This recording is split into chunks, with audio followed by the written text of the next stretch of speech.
We're talking under your roof. You know, it's one thing to know a lot about what somebody does. It's a whole nother thing to know about more of who somebody is. All right, Moi, did he prep you on this? Not at all. Good. That's what Whatever. we want. No, that's what we want. So, did. hey, I'm Zach. We popped in here and I shook Moi's hand. We've met like 3 times, but we don't know each other. And that's interestingly the premise of this. Like, I know exactly who you are, what you do.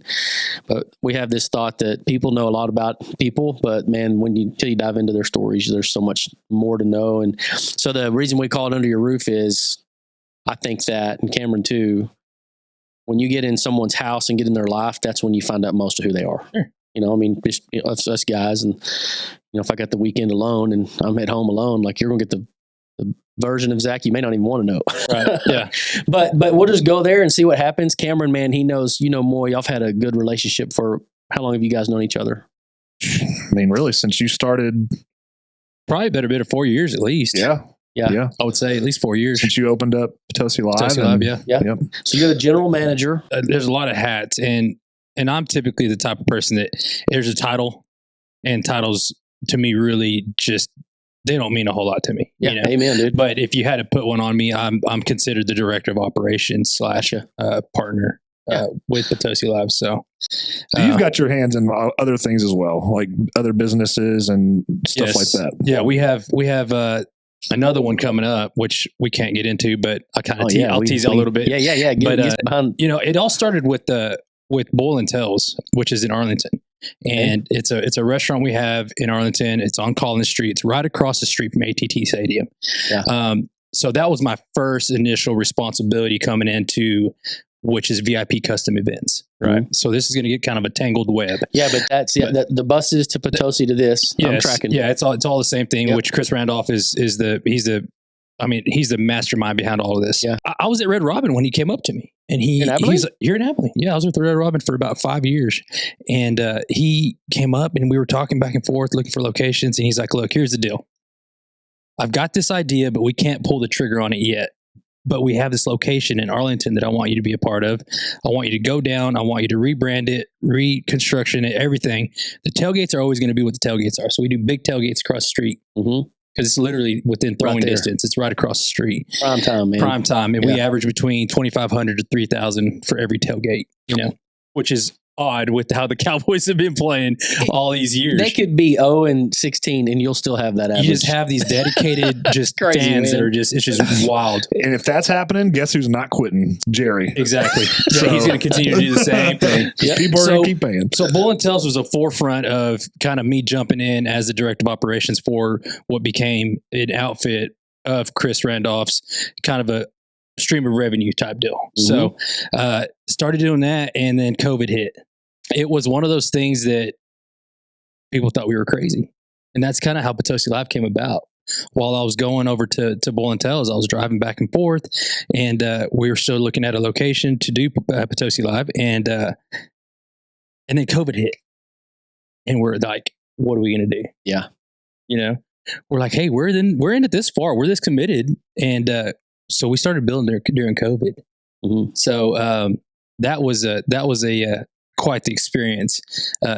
For some reason, I was nominated as a general contractor with a restaurant background. So I'm gonna build this multi-million-dollar unit, right? Yeah. And then have Moi kind of see the forefront of it coming through.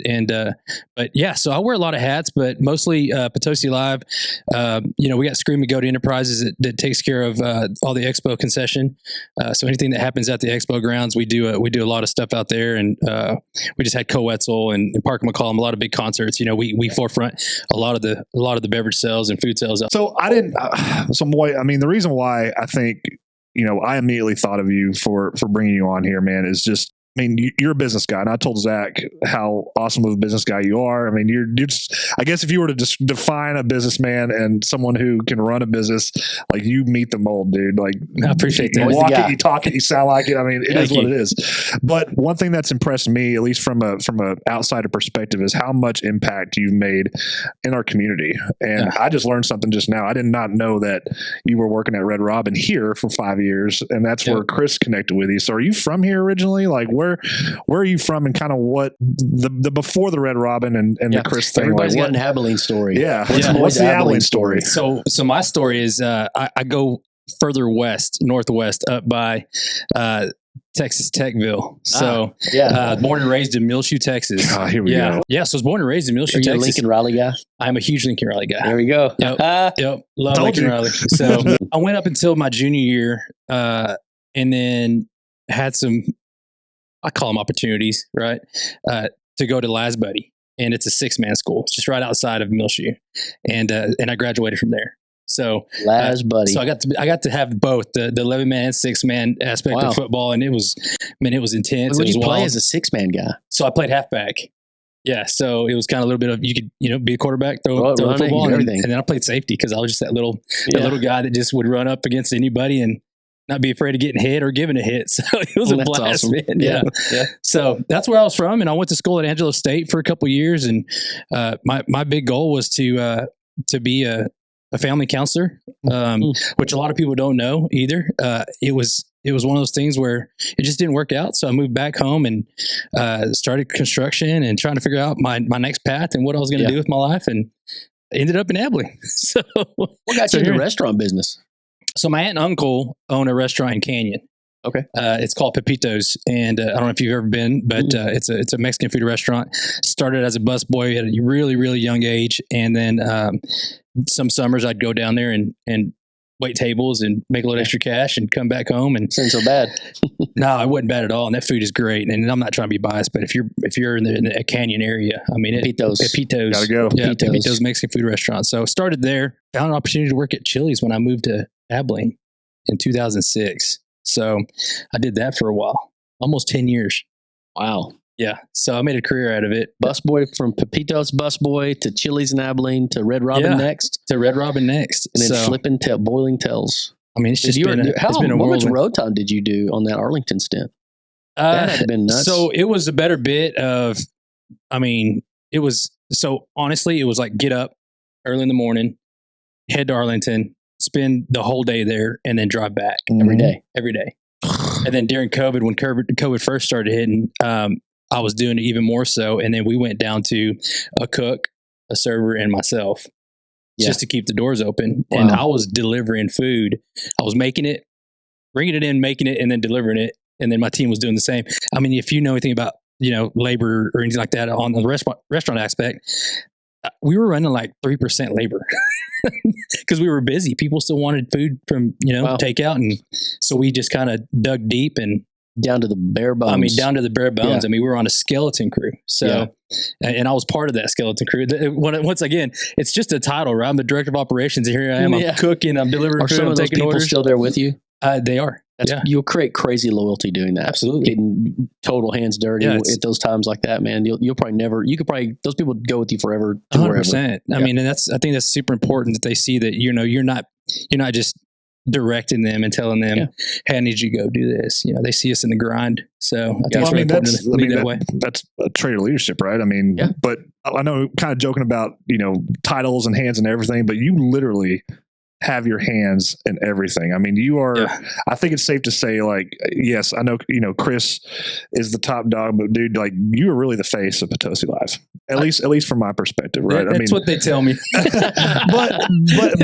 but I see you there all the time. I mean, you are very committed to your craft and the way you conduct business. So, man, like, where do you get that? Like, where do you get that work ethic? Like, how has that come about throughout your life and throughout your experience? So a lot of the funny part about a lot of that is that work ethic came from my mom. And so I grew up in a broken home. I grew up in with a family that it was single mom trying to raise 2 kids. My grandpa had his own business. It was a radiator shop, right? And he instilled a lot of work ethic and just behaviors at an early age with expectations on how to go day to day about responsibilities and showing up on time and being very active on how you treat people. And my mom was the same way. They didn't settle for anything less. Yeah. So all of that was really instilled in me at an early age, really having to take care of myself with my mom always working. Your sibling, So- older or younger? He's older. I got brother. an older brother. He's a little over about 2.5 years older than I am. And, we just had kind of a rough upbringing, Yeah. but my mom was, just absolutely just a hero. Yeah. And, Is she still in your life? she is. Awesome. Absolutely. Yeah. She's still in Muleshoe. So Yeah. she's still there. She was born and raised there too. And she's still there. And my got a couple of relatives that still live there. And my grandpa, luckily he's still with us right now. So, it's really neat to see it, kind of come around full circle and me be able to instill some of those things in my team. And I think that's what's really important about that leadership role that we take and making sure that you don't just keep all that stuff to yourself, because then it's no good. Yeah. Right. That's why I stay really active in everything I do and try to coach and train and lead by example. And it sounds cliche, but man, nobody's going to continue to get better unless you just really show them how to. Yeah. They may not have that guidance, Growing up in a broken home, you start hitting my heartstrings, and these are the things I like to dive into. So you have kids, right? I do. How many? I have 3. 3 kids. How old are they? So I have an 18-year-old. One's getting ready to be 9 next month, and then Tucker will be 5, the 26th of this month. What are some things you've learned about yourself, your wife, your marriage, having grown up without a dad, being raised by a single mom? And I'm sure that there's parts of you that really want to champion being a great dad. Oh, absolutely. The one that maybe you didn't have. I mean, just there's lots of different perspectives there. But what's that look like for you? Like, talk about being a dad. So, with my 18-year-old, it was a learning experience for me. It was one of those things that until I started really posting some things on social media about his baseball achievements, and then now he just graduated from the Army Reserves, and he's kind of taking on his own little endeavor. There were some things that I wanted to break the cycle. Yeah. From whenever I was growing up, right, which is not having your dad present. Well, I fell short of that with my 18-year-old, and that's one of the things that I've had to deal with.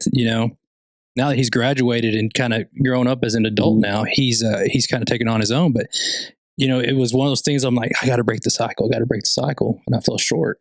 Yeah. One of those things that just, man, you can't get back, and it beats you up. Right. And my wife has really, she's the one that really got me out of that. I guess I call the suck, right? It was like down a deep hole kind of type deal. But sometimes you don't make a change till you get down to that.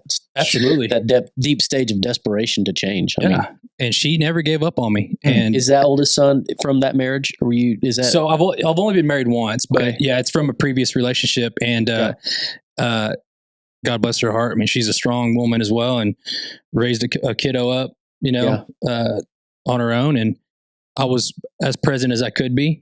Not near as much as I needed to be. But at the end of the day, it's one of those things where these last couple of years, I've got to get really invested in his life and try to do what I could and kind of rekindle that relationship, So it's still work in progress, but I will tell you, just to answer your question, my wife has been, just the absolute backbone of changing, I guess, me as a person inside. Speaking to the choir, brother. And there was a lot of opportunities that I had within myself that I would not let go, and I would not break that wall down and let people in, and really get to understand kind of where I come from. And she was the one that did it. She didn't give me a choice. It's almost like when God made man and he said, this ain't good by itself. He needs some help. Absolutely. He might have known a little bit of what he was doing. he knew I need a little bit more, just a little bit of help, but she came along and I've done everything. And there's regret, and there's kind of, I wish I could have done it with Caleb, but I'm not going to let it stop me from doing what I can now with Gavin and Tucker. And I put them before, anything, of course, God, wife, children, there's all these other things we've already been talking about. Somehow they come after that. Absolutely. Yeah. It's tough. And I learned that through the corporate world. I used to put the corporate world way before me and make sure that I had my superiors happy. And, you're talking working 70-hour weeks and missing out on some activities and missing out on kiddo stuff that didn't make sense to me anymore. And whenever Chris and I talked, I said, hey, look, here's the deal. I'm willing to take it on this adventure with you. But I will tell you that my family and my own personal time is it's going to come first. And I think with that, it really allows you to put a little bit more into work. You got to recharge at home, you know, you got the kiddos, you got the wife, and you come back to work re-energized and not so much just kind of drained. Like, golly, when's this going to, just like a revolving door type It's deal. no different. It's a different cycle. It's like another cycle. Yeah. You can have not just one, you can look up and have 10 cycles. And Right. which do I get on? And, you know, they're all broke. This chain's messed up. And yeah, that's But man, just my mom being strong and my grandfather was actually, he was mostly kind of, and you know, me and my dad have rekindled our relationship as well. And we've gotten to the point where we speak to each other on a regular basis. We text each other every morning. Yeah. Good morning. I love you. Hope you have a great day. Type deal. And where's he live? He lives in Victoria, Texas. Yeah. So What would you mind speaking on kind of what rekindled that relationship? Who took that first step? my dad did. Oh, wow. Yeah. My dad took that first step, and I didn't want any part of it. Just seeing what I saw with what my mom kind of went through growing up, you know, and having to figure things out, and a lot of resentment, a lot of bitterness. Oh my gosh. Offense. And just remembering a lot of things whenever they were together when I was little, you know. Yeah. Big part of me being on the, you know, NOAA project board is a lot of stuff that I had to see as a kiddo. Yeah. That I want to make sure people understand. Yeah. You know, I have seen it. I have been through it, you know, indirectly or directly. And I'm here to support that, you know. So, but having my mom being a mom, dad, and my grandpa being really involved, you know, that just seeing that really showed what love is. And I got to carry that into my home now, you know, and it's been great, man. Those kiddos that change your life. Dude, I'm so thankful to hear what you're saying, because this is in my simplified version of life. Like, this is the sum total battle that we're all a part of, is just the fight to make the word Father a great thing. Sure. You know, there's an enemy that's stolen that in so many different ways. And then you have this God we're trying to get people to understand or get to know relationally. And you come to this point where you see, oh, he's a father. And then all of a sudden you associate anything like godly with, well, you didn't have a dad, and you know, and all this other stuff that the enemy's just tangled up. And when you make that decision to start to reconcile that stuff, it's just there's it's almost like you've put away the water gun and like you got the bazooka, dude, Sure. and you're just obliterating anything that ever tried to steal like your family, you as a man who God's created you to be.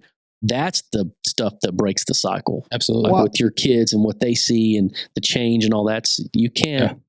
It's such a big deal. I would even say that, I mean, and you kind of mentioned something that I think is awesome. It's, you know, when you hear, I think that perception that the enemy tries to deceive and, you know, blind a lot of people is like, as a man, like, you're expected to act a certain way. You're expected to carry yourself a certain way. You're expected to be the leader, the strong, you know, the person that, like, there's expectations to being a father and a man. But you said it, and I can totally relate. I think I've said it multiple times on this podcast, is like, in my worst time, my wife led our family. Yeah. She led me to change.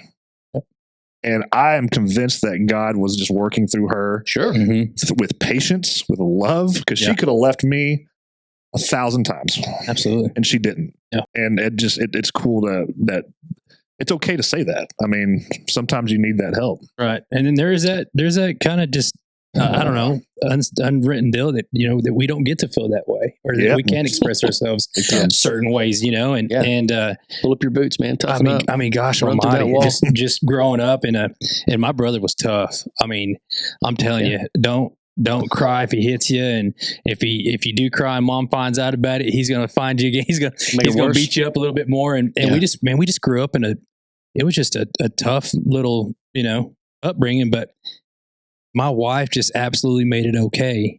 Yeah. To say, hey, it's okay to open up. It's okay to break down a little bit. It's okay to not have all the answers or you know, feel like you have to do everything on your own.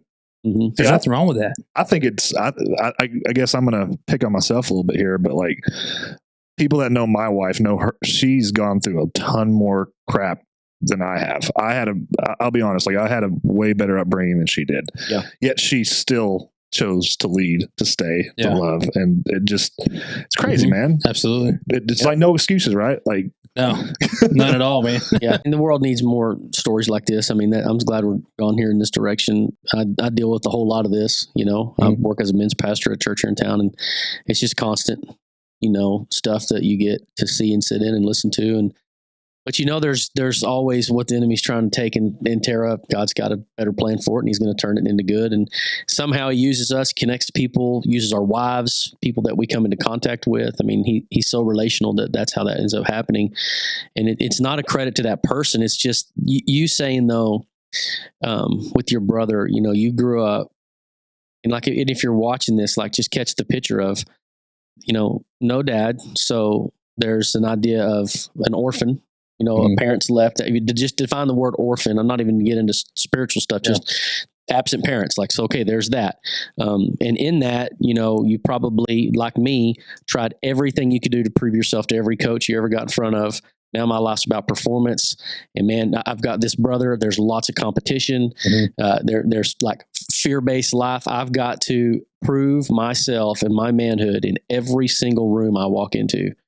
And that gets exhausting. You can. Absolutely.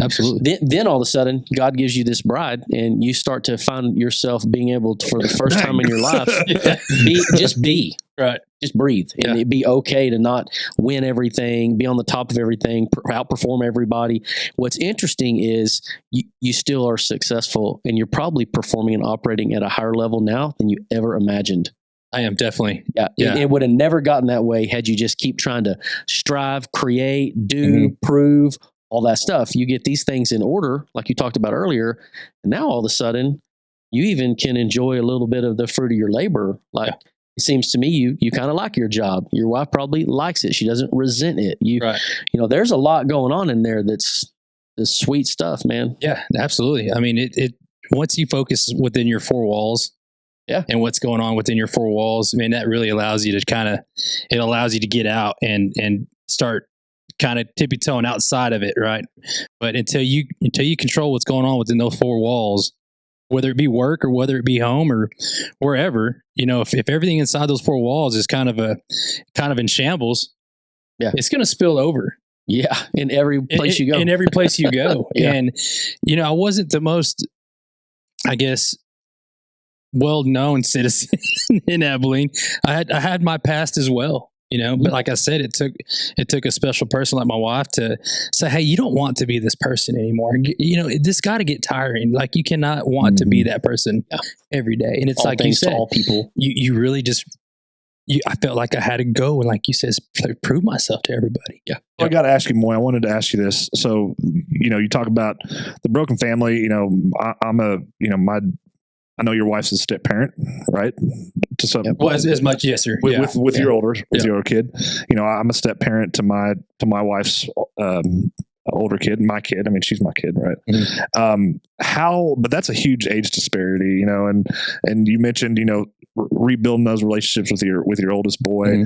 How have you been able to navigate as a father that's obviously course corrected, with help from God and wife, and you're focusing on your older boy and how have you been able to navigate with your two younger boys and your oldest boy and all that comes with the giant family now? Well, the thing about it is my two younger boys still ask questions. They're not familiar with what the situation is with my oldest kid. They haven't met him. They haven't, been on the phone with them or FaceTime with him or anything like that. So it's still kind of like, hey, what's going on? Right. Because he'll see pictures like Gavin. He'll see pictures of Caleb, and just ask questions. Because if you put their pictures side by side, like twins, it's unreal how much they look alike. And so there's really, we're still trying to rekindle that part. My wife doesn't have a real big play in that either. She understands my day-to-day conversation with her since we were together on what that looked like, and me trying to figure out ways to get back together and make that relationship work. And she's always been just super supportive about it. And one of those things where, we just talked about, it's like she supports those things because she knows that I may second guess myself and talk myself out of it. But she was always and always has been whatever you've got to do to support him, or if you need to go, or if he needs to come, or whatever that looks like. I mean, she's 100% on board for it because she knows how much it means to me. Now looking through the lens of how I treat my 2-year younger kids. Yeah. She knows how much I wish that I could go back and have a stronger relationship with him. So with your mom, you mentioned here in this season, you've also been reconnecting with dad and saying things like, I love you and some of that. Does your mom know of any of that? Does she, oh yeah. Does she support that? Does she, I can see that would be pretty tough. Yeah. You know, I have an older sister that's a half sister, and my dad was a single parent growing up. When she was little bitty, met my mom. They had me. She's 5 years older. I didn't know she was my half sister until I was 10. Her biological mom wasn't really in our picture of life ever. Yeah. And now I'm 44. My sister's almost 50, and she's made some reconnections with her biological mom.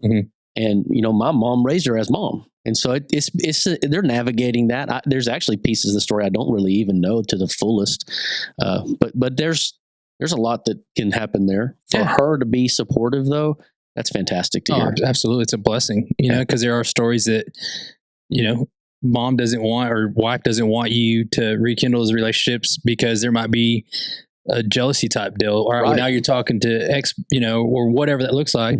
But as far as my mom goes with my dad, I mean, it's just been, she's happy, you know, that we get to have that relationship. You know, she's forgiven all the things that have gone on in the past, and you know, they haven't been together for many years now. So I'm 42 now, so I would say, you know, at least 38 years. You know, so it's been a while, and they still talk.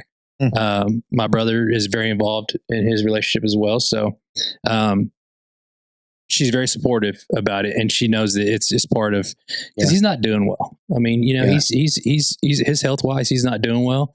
And, it's one of those things where she understands, like, hey, you may regret if you do not make that decision to talk to your dad, or that window is closed. That window's closing. And I mean, heck, I've gone down to visit him a few times, and he's come up to Abilene to visit me a few times. And I mean, it's been a better bit of, you know, 14 years that we've been back on a just great, you know, relationship. So that's so good to hear, man. Yeah.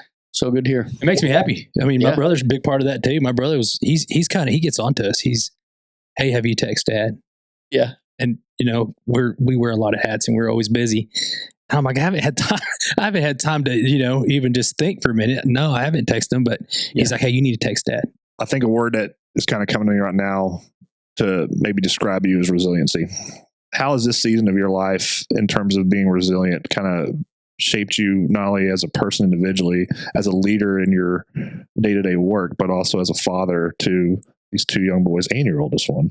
You know, outside of just my family, I feel like in the workplace, you see a lot of people that maybe don't have that influence or that person to look up to, right? And sometimes you have to be resilient for them. You know, that role model that we look for. Sometimes they don't have that to look up to. You know, and I had a choice to either continue that cycle or break it, right? I was resilient enough to say, all right, I am going down that path. My wife kind of helped me pull me out of that. And it was a big part of that, actually. And so that helped me let everybody else know that we got this. Yeah. And I know it sounds cliche, but you really, really have to understand that if you get out of some cycle, or if you get out of a certain spot and you keep that to yourself, it's kind of selfish in a sense, in my opinion, you know, if that makes sense. You got to do something with it, you know, and me pulling myself out of that cycle and breaking the cycle, I wanted every bit to help everyone else break that cycle, or be an influence to break that cycle. So, being in the restaurant business, I mean, you see all walks of life. Oh yeah. I mean, from the front to the back, I mean, you see it, you hear it, you know, and, you know, going to school for psychology, I get to use a little bit of that in the whole restaurant business. So, but yeah, so, you know, everybody's got it in them. You just got to pull it out of them, I think. And just like my wife did, she pulled it out of me to be resilient, not have an option to give up. So, yeah. Well, things are caught, not taught. We're all, you know, you're always modeling. People are always watching you. especially when you're the kind of guy that's willing to get your hands dirty and get down there and do the things. You know, just people you're magnetic because of those traits, like your mom and your grandfather put in you, and even brother and coaches, and you know, we're all these shapings. I think about to change. You've said break the cycle a lot, and I think there's a pattern. Well, I know there is. I call it like 4 stages. You know, you know there's a problem or there's an area you want to change, but you're just aware of it, so nothing really changes. That's like stage 1. People go to their grave knowing there's some sort of issue. They don't do anything about it. 2 is like something happens and it starts to sting. It could be in your finances, your marriage, relationships with family. It hasn't been exposed yet, but like it's burrowing. Like something's been said, somebody's hurt. Still didn't change. Then you get to like 3rd stage, where something gets exposed and it's like, it's a little embarrassing. Somebody finds out something you thought, man, I've known forever I've got this problem. It stung a little bit. Now so-and-so knows. I'm in the public eye, blah, blah, blah, blah. And still nothing changes. But the word you have been dancing around is like intolerability. Stage 4, I've been long enough. I've known about this. It's stung enough. It's been exposed enough. I am done. Yeah. I'm done. Yeah. When you get to that point, like that's how I would describe rock bottom of any one thing. Sure. When you get to that point, you actually take a step and cycles start to break. Mm-hmm. And even in that point, you realize, and when you look back, it wasn't really anything I did. It was God having enough grace to allow me to continue to work through this thing until I got to that point. Yeah. That's whenever you see your wife. She ain't just a helper. She's a lifesaver. Yeah. Absolutely. You know, I mean, this is way bigger deal than just, you know, I mean, and man, every guy, and I think women too, but we have these common stories, and whether your upbringing is different or whatever, you still work through this stuff, man. Mm-hmm. And it's great to see. And when you can be vulnerable and open, and people that you're leading know these things about you, like I hope everybody that works for you like listens to these things, because there's a whole nother level of respect that starts happening. We're like, man, if Moi can do it, why not me? Yeah. Well, what stage are you in? Right. Yeah. And, you know, what's that look like for you? And you start to connect now, like your work, you already do this. It sounds like your work purpose becomes way more than just getting people learning how to do a trade, exchanging time for dollars. There's real value you're adding to people's lives. Yeah. And so Potosi Live isn't just a bar. It's not just a place people can go and have a good time. Like that, you've got family there. Absolutely. Yeah. I got guys so Dio, my kitchen manager, I mean, he's been with me 14 years. Yeah. Wow. You know, he was at Chili's with me, and then he went to Red Robin with me, and, you know, kind of took on this. Y'all steal recipes and bring it on you can tell the truth. No. Gosh, no. That's some loyalty, man. Yeah, that is, I mean, yeah, no kidding, right? That's some loyalty right there. And it just goes back to just being just loyal to him as well. Yeah. You know, and Donovan was with me at Chili's, and he's my general manager. Wow. And I've got him, he's got Screaming Goat Enterprises, he's got Potosi Live, he's got our new project we got going on. So you brought him into some stuff, and he's got some ownership to it. Like, absolutely. Yeah, that's absolutely. Fantastic. I mean, man. and that's the only way that I think that's the biggest thing, is like when you take care of your team and you really mean it. Yeah. You don't just say you're going to take care of your team, and you mean it. You're there from no matter what time of the day it is or what day it is. You're really there and you mean it. That creates that loyalty, right? And I instilled that in Donovan at Chili's. He knew I was always there for him. I really took care of him. I really took the time to listen to him, you know, if he had any issues or whatever. And we had a blast. I mean, we had a blast at Chili's. But I think there was that bit of loyalty that he knew that coming into this project. Not fear of loss, a real true. Coming to this project with us and me knowing kind of how I run and operate things and kind of what I stand for. And I think it made him feel really comfortable about making that decision too much on the fly. But it was really neat to bring him on board and just, I mean, how much of an asset he's been. Yeah. And me not even thinking for a minute, if I would have just let Chris talk me into, hey, he's never leaving Chili's, we'd have missed out. Yeah, I mean, you don't know if you want to ask. I mean, you don't. Well, man, thanks for hopping on and slowing down. Yeah. I know you got a busy life and you got a million things going on, but this was awesome. It's awesome to get to know you. I enjoyed it. Thanks for making me a little uncomfortable there for a little bit. You're welcome. Yeah. All right, man. Well, thanks, Moi. Thanks. Appreciate it.